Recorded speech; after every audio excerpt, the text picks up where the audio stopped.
So Mina is a PGY4. So I'm going to talk to you about, let me just move this out of the way. So I'm going to talk to you about Memorial Orthopedics. So first of all, just to situate you, we are here, or I am here at this red arrow. We are on the island of Newfoundland, which is part of Newfoundland and Labrador, and that most eastern point of that island, the Avalon Peninsula, is where St. John's is. So we are obviously a small province, a small program, but a great program, and that's what I'm here to talk to you about. If you could just advance to the next one. So I'm going to speak to you a bit about our culture, which I think is, the Newfoundland culture is somewhat famous or infamous, however you want to think about it, across the country. And some of that is true, some of it is not. So I'm here to talk to you about that. And that is a picture of an iceberg, because that is what everyone asks us if they'll see if they come here. And I can tell you that might be the only one that you see. Mina, have you seen one yet? I can't hear him. Yeah, Anyway. I've seen a couple. Yeah, Oh, yeah. you have? Okay, my husband is You still can, waiting. yeah, you can see that. You have to drive a little bit, but you can definitely see them Yeah. every year. My husband doesn't believe in them. He's still waiting. So this is our one. Well, so a few of those have graduated now in that picture. That's our group at this was our COVID Christmas party when Newfoundland was still living somewhat normally and nobody else was having Christmas parties. So that is one of the benefits of being on an island. If you could advance the next slide. So Memorial University Training Program. So we are small, as I said. We have 15 faculty. There's 12 adult surgeons and 3 pediatric surgeons. I'm one of those 3. There's a broad spectrum of experience in terms of how far along we are in our careers as faculty, everywhere from 1 year to 30 years of experience. We're all we're all subspecialty trained. Everyone has a fellowship and works within their fellowship with a pretty robust practice for all of them. We cover all of the subspecialties of orthopedics here at MUN as well. We have a small number of residents, and this changes because we don't have a set number every year. We alternate. We've historically alternated 2 1 year, 3 the next. So that's why it can be as few as 11 or as many as 15. But now the last few years we've had more numbers in our more junior years. So we're actually allotted for 4 spots in the current match for 2025. We have a mixture of people from Memorial graduating, people who are not from Memorial in Canada graduates. We have people who have graduated from other medical schools outside of Canada. And we have I think that I would say, people often ask me this as a female surgeon, that how many females do we have? I think we have a pretty similar male-female ratio to what you'd see in the rest of the country. So I think we're pretty diverse overall for a small program. In our program, during our program training, some residents will also have the opportunity to pursue a master's or a diploma in clinical epidemiology, which is supported by the program as well. Can you change the slide, please? Sorry. So here in St. John's, we have 3 main teaching hospitals. I'm not sure. The one in the top is a health sciences center. That looks a little bit different now, actually, because they've just built a new mental health and psychiatric hospital attached to that. And you can't see it in the back, but there's a standalone pediatrics hospital, the Janeway, which is in back of it, which is this one that you see here down on the bottom right-hand corner. It kind of looks like AI, but it's actually not. And the one on the left is a very fancy, shiny version of our version of an inner city hospital, which is St. Clair's, formerly called St. Clair's Mercy Hospital, but now called St. Clair's. And that's kind of a smaller hospital, which is kind of more of that community sense rather than the health sciences, which is one at the top, which is our tertiary trauma hospital for the province. So these 3 hospitals are the kind of the hub of medical care across the whole province. We service Labrador as well. There are other centers, of course, across the island that do have orthopedics, but most things that are kind of not, very straightforward would come to us in the big city of St. John's, which is about 200,000 people. Okay, so we keep going forward. So what do we do here at MUN? Our goal is obviously the same as any other program in the country, to produce competent and adaptable orthopedic surgeons. We follow the CBD principles like are followed across the country. We have progressive clinical responsibility. We have a little bit of a different type of program, mostly due to the volume, not the volume, but the number of surgeons we have, where it's more of a longitudinal curriculum. We have a organized teaching curriculum, which I'll go through a little bit. I think one of the big things that we like to brag about is that we have really early surgical exposure because we have low resident numbers relative to staff. Like, what I mean by low is a low ratio of staff to residents. You're often the only trainee in the operating room with a surgeon from the very beginning. Whereas I trained in a different program, and when I was a junior resident, I was never the only one there, unless it was on call. And that was even then, often there was a senior. So for that reason, we also have very close mentorship and monitoring. I would feedback with staff to resident and vice versa, resident to staff. The lack of senior fellowship level trainees here. We don't have any orthopedic fellows here at Memorial University. And because of that, the senior residents often will take those kind of higher level cases that in some programs would be a fellowship case. So the focus is always on the resident training when it comes to education. So I said a few of these already. The academic perks, as I said, the low surgeon resident ratios is really a big one. We get there's a robust travel conference subsidy that you'll get every year. The research curriculum is well supported. I'm not going to go into all the details of that. I'd say that we know, like the other programs have stated, that not everybody is in it to be a big researcher, but people who are interested in research, the support is there. We're building on the program all the time. We have a new-ish resident supervisor, resident research supervisor who has, I should say, not advisor, who has really done a whole lot in the recent years to make our program more robust in that area. But so that option is there.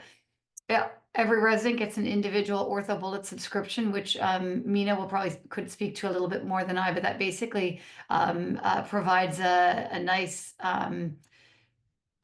study for the final year residents. There's lots of study opportunities there, but also they use it throughout their residency program as well. We have the virtual and simulated models that we can call on to do assisting teaching. We have some kind of recent up-to-date purchases that have made in the division, and we're very happy with those. The residents all will get their own personalized lead apron, which doesn't sound like a whole lot, but when you actually have your own fitted lead that was fitted custom for you early in your program, it does actually make a huge difference. I couldn't believe how much of a difference it made when I first got mine as a staff. We have a significant amount of community exposure as well. So there are blocks that you can do that. You have the opportunity to explore rural Newfoundland if you'd like there, but also the opportunity can be there to work in other provinces as well. It doesn't have to be here in Newfoundland. And then Mina's going to really talk about our night float, because that's something that is a relative innovation here at Memorial, our night float system. I would say in the CARMS interview day, that has been like the most frequently asked question that we get, to ask about what our night float system is and how the residents like it. So I'll let Mina speak a bit about that. Our formal teaching curriculum, I mean, I would say this is, similar to some of these, really similar to what you've seen in other presentations tonight. We have a junior boot camp at the beginning of the year for the junior residents. So those are for the R1s and 2s. Again, these are small numbers. So, this year we had 6 residents going through that. Other years there's been a little less than that. So just depending on how many numbers we have. That's our CLSC, which is our clinical skills lab, which is fairly new as well. And it's a nice space where we have our boot camp carried out over a week every year. We have weekly teaching that you would expect in any program. We have our annual anatomy teaching, which is done again with cadavers as well. We have we've always had visiting professors, but we now have a visiting professor lecture series, which has them coming several times throughout the year. So this is a picture here of one of our recent trauma lecturers, Lisa Canada from the US. This past week we had Graham King from the Hand and Upper Limb Clinic in London for our upper extremity, and for our annual resident research day, visiting professor. We have the regular assessments, like you'll have in every other program as well. I'd say another thing that we have is a very robust oral exam preparation. Again, that's, I think, due to our low numbers, where basically one of our staff every Thursday, at the beginning of 5th year, has the senior resident, the 5th year residents over to his house every Thursday night for a home cooked meal as well as oral exams, and that happens all year long. Obviously other staff are doing them as well. That's just something that's happened every year. He's been doing that, I think, for like 15 years or something.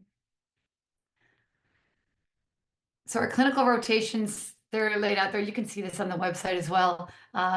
They are in year 1 and year 2 are where you have, most of your off-service blocks, which we will have. There's 2 off-service blocks in year 3 as well, which is plastics. We don't have a plastic surgery program here in Newfoundland, so the plastic surgeons do really value having the orthopedic surgery residents on with them, and they do a fair amount of ortho relevant plastic surgery. So the residents really like that block as well. Actually, Mina advocated today for there to be one more block in substitute for something else, obviously. And then I think the big difference you'll see in our program also is the night float. You get 1 block a year where you do only nights. So that's for 4 weeks. Sunday to Thursday, right, Mina? You'll do nights from 5 p.m. till 7 a.m. And then you're off in the daytime other than that. And that frees up the residents who are on the regular block schedule to have no weekday call in the evenings of those nights of the week. So, I mean, everyone's talking about their wellness. What else do we do? So we do lots here in Memorial. We don't have the mountains. We don't have hockey teams or anything like that. But we do have lots of outdoor activities and lots of parties, like in this one. So that part of our culture is a bit true. We do like to socialize. We're a small program, as I said. So there is a fair amount of that goes on. This is a few years back now. This is there's a annual rowing regatta here in Newfoundland, which is actually fixed seat, and I don't know if this is true, but word on the street, they advertise it as one of the longest run sporting events in North America. It's like, I can't remember how many years it is, but it's well over 100 years now. I should have done that intel from behind. But either way, 6 of the staff did this a couple years going, and I think they're getting it up again this coming year where there's talk of it. So they did that all year. So that's a fun thing that they'll participate in if you'd like to do fixed seat rowing. It's harder than it would sound. Okay, and this is one of our Christmas parties here, the junior residents. I don't know if you guys still do that, Mina. I didn't see it this year. That one of the junior residents dressed up as an elf. So Mina was in the costume on the first one. So we also have an annual resident retreat. You can move ahead a slide. Thank you. So They will do paintball there. That's the current program director, Dr. Keegan Au, there with a bunch of the residents. And this is the resident retreat to be continued in a hot tub. I think there's one of these every year. One of these pictures. Basically, Matt Benoit will forever be the guy in the COSSNET thing with the shirt off in a hot tub. He's graduated a few years back and is in Quebec now. So the resident research day is, resident retreat is usually at one of our colleagues' cabins, which is what the mainland would call a cottage. So he hosts it, him and his wife host it, and the residents go up, no other staff at that, and they just have fun for the evening. That's coming up soon in the fall. So now 2 weeks. 2 weeks. I'm on holiday, so I can't go. So what else do we do? So Dr. O'Day, who's there in the fisherman's sweater looking like a J. Crew catalog model, he regularly will take the residents out fishing. And this is a picture of one of those days here with Dr. Au as well. This is our two fifth-year residents yelling at the ocean after their exam recently. I don't know what they're actually doing, but they're intensely talking. These are the residents having cooked up their fish that they caught. And that's one of our recent residents in the upper right-hand corner, Dr. Jamie McDonald, who we have a legendary year-end party that was at my house this year. And so we had one of the staff hosts it every year. We just rotate. So we also, there's a lot of outdoor activity obviously here. That upper picture is Grossmore National Park. So there's opportunity, to do lots of outdoor hiking. This picture is taken from, you can only get to this point if you do this self-guided hike where you actually use a compass or GPS if you'd like, but the Wi-Fi is scant in some areas if you're trying to do it off that. But you can use a GPS to get to that viewpoint. This is an inland fjord called now it's what we would call a pond, Western Brook Pond, but it used to be a fjord over on the west coast of the island, one of the national parks. And this is right with the bottom one here is right within St. John's. This is a battery, which is the old fishing village part of St. John's, right on the inner aspect of St. John's Harbor. And you can, a lot of people will run this hill. A couple of the med students, actually a bunch of the med students did a fundraiser where they ran up along this area here, rain or shine, every single day of the year at 6 a.m. It's a wonder they made it out alive, but they did as a fundraiser. So that's a very beautiful, picturesque area of town that you can kind of do hiking through as well. So I'm going to hand it over to Mina for a few minutes just to end things off. Yeah, thanks. My name is Mina. I'm one of the PGY4s here at MUN. I didn't do med school here in Memorial. I'm from BC actually. So for a lot of people on this call, if you have any questions about moving or having a Newfoundland perspective from someone who didn't grow up there, you can email me. The biggest thing, I know a lot of people talked about a lot of stuff here today, but the biggest thing to come to Newfoundland for is operating, really. That's the big thing we know. And for, and that's the main thing our residents really from day one go into the OR.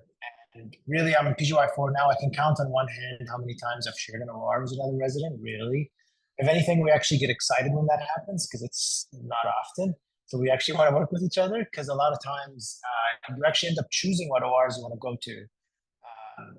And from day one, you're given the knife and go until you kind of, until you reach your limit, and the staff will guide you through the rest after that. So really, one of the things that we're constantly told when we go away, and I've been away, and other people have said the same thing to my colleagues and friends and stuff. Like, we're usually operating at a much higher level than usually we're expanded at our level, and that's because of that. We have a close-knit group of residents. It's only 12 of us. We have more staff than residents currently, and it's usually one-to-one, so that also helps with that. Lots of teaching time, roll college, all that stuff is kind of standard for us, and it's quite good. St. John's pretty medium-sized city. Everything you have here. Um, there's a Costco, so to tell you how, give you an idea of how big St. John's is. There's no rush hour. Everything's 10 minutes. I'm 10 minutes almost from work. Tons of outdoors, Megan said, and then lots and lots of, friendly people, lots of things to do. I'm pretty sure we have like the most bars per capita or something like that. Is that right? Yeah, most bars on a street or something like that. That's great. Yeah. So it depends what you want to do. If you want to come here and you say, I want to do big city trauma stuff, you can do that. If you want to come here and you say, I want to do really rural, crazy traumas, there's not a lot of resources around, you can also do that. We have the choice and we allow the residents to do that. So for example, I did a lot of my community electives in a big city. But also, I know a lot of my colleagues went to smaller places. So we really give people that option. But remote opportunities are available. If you really want to go out there and see some crazy stuff, you definitely can. One of the big things that's kind of started in Newfoundland and a lot of places, something called Team Broken Earth. This is something the residents are directly involved in and really get pursued to go after. But essentially, every year, we send a team to somewhere that's a little bit less fortunate than where we live, and we try to help out down there.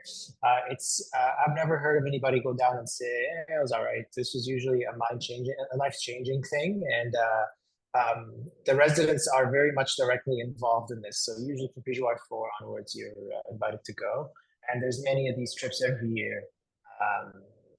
And again, when you go down there, you go down there because you need it to operate. You're not there to learn. So that should tell you that by PGY4 or even 3, you're really quite independent, that you can go down there and be safe.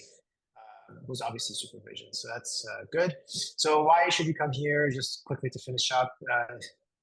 Very friendly 5 years, relaxing, practical teaching, lots and lots and lots of surgical experience, really.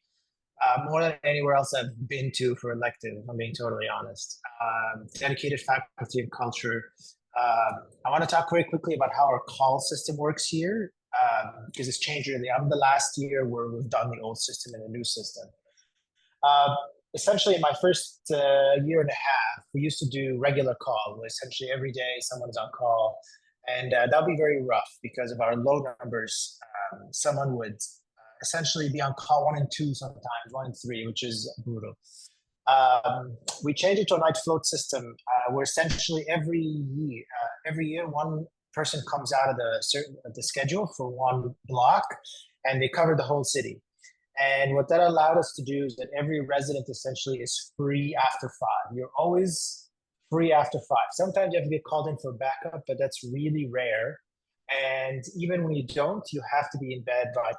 So you're guaranteed if you come to Memorial, you're guaranteed a night's sleep every night except 1 weekend a month, and that's it. When you're on night float, which is only 1 block per year, that is fairly busy. I'm not gonna lie, but you only work at night. You don't work during the morning, so you can sleep all day. And really, just speaking from experience, I used to work about 100, 120 hours a week. Now I genuinely work about 60. Sometimes less, depends on the rotation I'm on. But really, every night is mine. So you can do whatever you want with that. Pardon? I said to study, right, Mina? Oh, 100%, yes. Lots of reading and lots of studying. But so that's one thing that's been changed how we do things here, and allowed everybody just to, of course, study more, but also just have an easier time going through the residency. So it's not something that a lot of programs have at this point, but it is a system that a lot of people are adopting because it's really changed. It's really changed how our residents go through residency and just their educational experience. So that's Memorial for it. If you guys have any questions, I'll put my email down at the bottom. Yeah, that's it.